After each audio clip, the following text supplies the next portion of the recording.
मंडळी, प्रत्येक व्यक्तीच्या जीवनात सुख आणि दुःख दोन्ही येत असतात।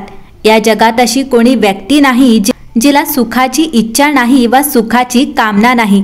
प्रत्येकाला केवळ सुखच हवे असते, दुःख कुणालाच नको असतं। परंतु या कलियुगात अनेक लोक असे आहेत जे नेहमी दुःखी, अशांत व परेशान असतात। ते नेहमी स्वतःच्या दुःखाचे कारण इतरांवर थोपवितात। जर अमुक एक व्यक्ती माझ्या जीवनात आली नसती तर मी सुखी राहिलो असतो, त्या व्यक्तीमुळेच माझ्या जीवनात अशी विपरीत परिस्थिती आली। अशा अनेक विचारांमुळे ज्या व्यक्तीपासून त्याला दुःखाचा आभास होतो त्याच्याविषयी मनात सदैव द्वेष, घृणा, वैर विरोधाची भावना बाळगतो।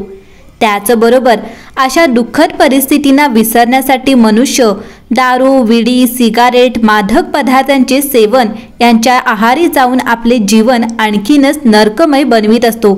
कित्येकांना आपल्या जीवनातील हे दुःख पर्वता एवढे वाटते, त्यातून मुक्त होण्यासाठी अनेक जण जीवघात सुद्धा करतात। अशी अनेक उदाहरणे आपण रोज वर्तमानपत्रातून वाचत असतो। कित्येक जण जेव्हा दुःख सहन करू शकत नाही तेव्हा तर ईश्वरालाही दोष देतात, सरकारी यंत्रणेला सुद्धा दोष देतात। अशा नकारात्मक विचारांमुळे अथवा निराशेमुळे मनुष्य नैतिक मूल्य, सकारात्मक चिंतन, सत्यता, इमानदारी या सर्व गोष्टींपासून दूर जाऊ लागतो। परिणामतः दिन प्रतिदिन त्याच्या हातून अधिकच पापकर्म घडू लागते। एका आध्यात्मिक कार्यक्रमाच्या प्रसंगी एक दारुडा एका संताला भेटण्यासाठी आला। त्याने त्या संतांना विचारले की संत महाराज, मला दारू सोडायची आहे, त्यासाठी मी काय करू? त्यावर ते संत म्हणाले, तू दारू पितोसच का? तो म्हणाला, मला एका व्यक्तीने धोका दिला, त्यामुळे मला रात्रभर झोप येत नव्हती। सारखा तोच विचार पुन्हा पुन्हा येत असे। कधी कधी त्या माणसाचा खूप राग येऊ लागला होता। माझी ही मनस्थिती माझ्या मित्राला सांगितली, तेव्हा त्याने मला दारू प्यायला सांगितले। तेव्हापासून मी दारू प्यायला सुरुवात केली। त्यावर ते संत म्हणतात, मग आता का सोडतोस?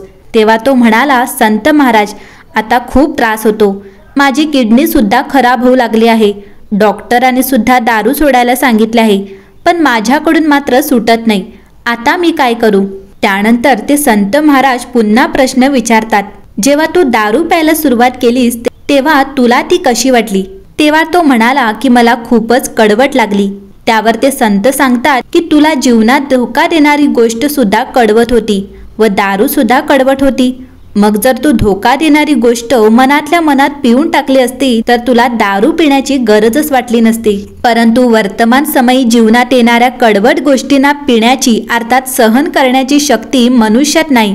त्यामुळे आजचा मनुष्य जीवनात दुःखी व अशांत आहे। जर त्याच्या जीवनात ही शक्ती आली तर तो मानसिक, शारीरिक व सामाजिक दृष्ट्या सुखी होऊ शकेल।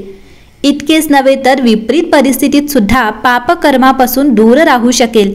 जसे चिखलामध्ये कमळ उमलते तसे कलियुगी पतित दुनियेत राहून सुद्धा सुखी व संपन्न जीवन जगू शकेल। जर आपण सहज राजयोगाचा नियमित अभ्यास केला तर जीवनात येणाऱ्या कोणत्याही विपरीत परिस्थितींना आपण सहज तोंड देऊ शकतो। राजयोगाद्वारे आपल्यात सहनशक्ती, सामावून घेण्याची शक्ती, सामना करण्याची शक्ती, निर्णय शक्ती या सर्व शक्ती येतात। त्यामुळे प्रत्येकाने राजयोगाचा अभ्यास अवश्य करावा।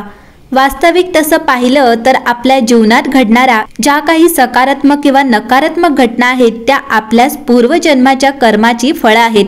जेव्हा आपण हे विसरून जातो तेव्हा आपण इतरांना त्यासाठी दोषी मानतो। टाळी कधी एका हाताने वाजत नसते। सध्या जर आपल्याला कोणी त्रास देत असेल तर असे समजायला हरकत नाही की आपणही कोणत्या ना कोणत्या जन्मात किंवा कधीतरी एखाद्या व्यक्तीला असा त्रास दिला होता, त्याचा तो हिशोब आता घेत आहे।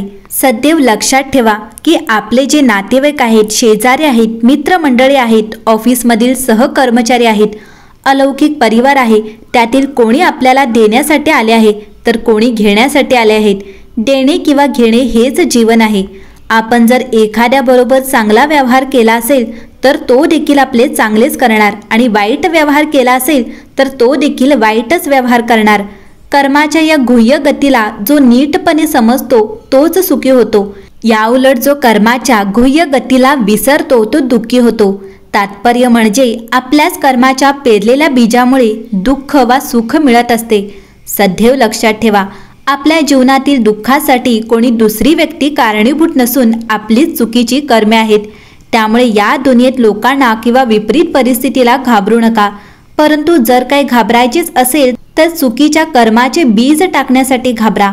मनात जरी वाईट अथवा चुकीचा संकल्प आला तरी त्या चुकीच्या कर्माला प्रत्यक्षात आणू नका, कारण जर का एकदा चुकीचे बीज पेरले गेले तर त्याचे फळ कधी ना कधी भोगावे लागणारच.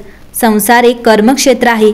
काही लोकांना वाटते की येथे अन्याय होत आहे, परंतु लक्षात ठेवा, या सृष्टीवर कोणतेही युग असो, येथे अन्याय कधीच होत नाही. काही जण म्हणतात हा मनुष्य इतका भ्रष्टाचारी आहे तरी सुद्धा किती संपत्तीवान धनवान आहे. परमेश्वर अशा मनुष्यावर का मेहरबान आहे? दिवसेंदिवस त्याची प्रगतीच होत चालली आहे. वास्तविक हे त्याच्या मागील जन्मात केलेल्या श्रेष्ठ कर्माचं फळ आहे.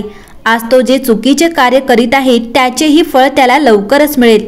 आणि म्हणूनच म्हटले जाते की भगवान के घर देर है मगर अंधेर नाही. एकदा का चुकीचे कर्म केले की त्यात परमेश्वर सुद्धा काही बदल करत नाही, परंतु काही कर्माची फळे याच जन्मात मिळतात, तर काही कर्मांची फळं मिळण्यासाठी अनेक जन्म घ्यावे लागतात. जेव्हा आपण या कर्माच्या गुह्य गतीला समजतो तेव्हा आपण सकारात्मक बनून प्राप्त परिस्थितीवर सहज मात करू शकतो व आपली जीवनरूपी नौका सहज पार करू शकतो.